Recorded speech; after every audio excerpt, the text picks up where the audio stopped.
Well, the vice presidential nominees gearing up for their one and only face-off tonight at Longwood University in Virginia. And while the two will spend the night highlighting their differences to voters, the running mates are alike in a very important way.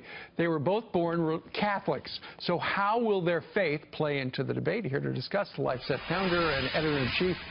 We got Fox News contributor as well, Laura Ingraham. Good morning to you, Laura. Hey, good to see you guys. You know, you do look at them, both born Catholic.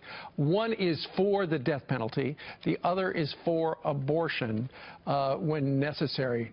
How big do you think faith is going to be?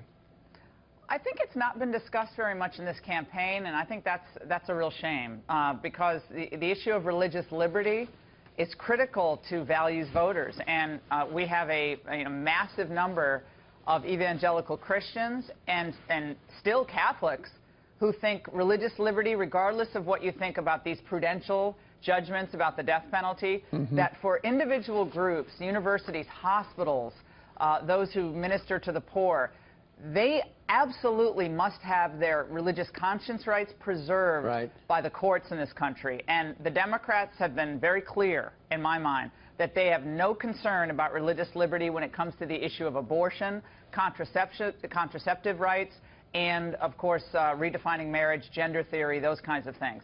So I think that is a very big issue. And on the issue of abortion, we should remember that Tim Kaine, although he calls himself a Catholic, and I understand that, that is considered an intrinsic evil by the Catholic Church. It's not like the death penalty, which is a prudential judgment the Catholic Church makes, but the issue of abortion goes right to separating the communicant from the sacred rite of Holy Communion. I think it's a big folly for people to say these guys are such policy wonks, it's going to be boring. I don't. I think Mike Pence has done a better job going to bat for Donald Trump and his policies than Donald Trump at times. He's certainly got more experience in doing it.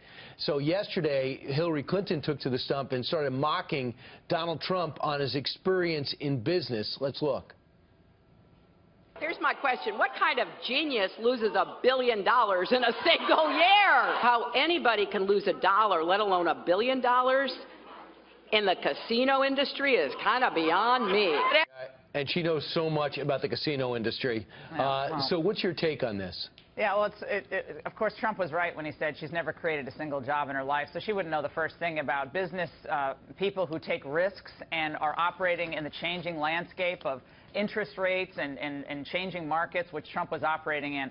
But I think about that word genius, and I think to myself, you were actually Secretary of State, Mrs. Clinton, and was it genius to move to a reset of our relations with Russia and not even be able to get the translation of the button correct? Or was it genius to think the Iran deal was actually going to lead to nuclear non-proliferation? Or was it genius to have your staff hammer your BlackBerries and, as we learned from Catherine Herridge last night at Fox, destroy computers and allow that to happen in an ongoing investigation? Was any of that genius?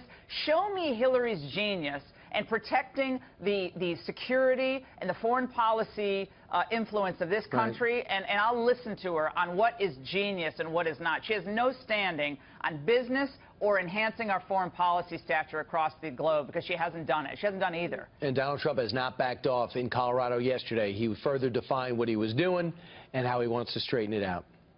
And you think about it, guys. Think about how many of Hillary's big donors on Wall Street or Goldman Sachs, any of these big banks that are supporting Hillary, how many of them have paid more in federal taxes than the law required?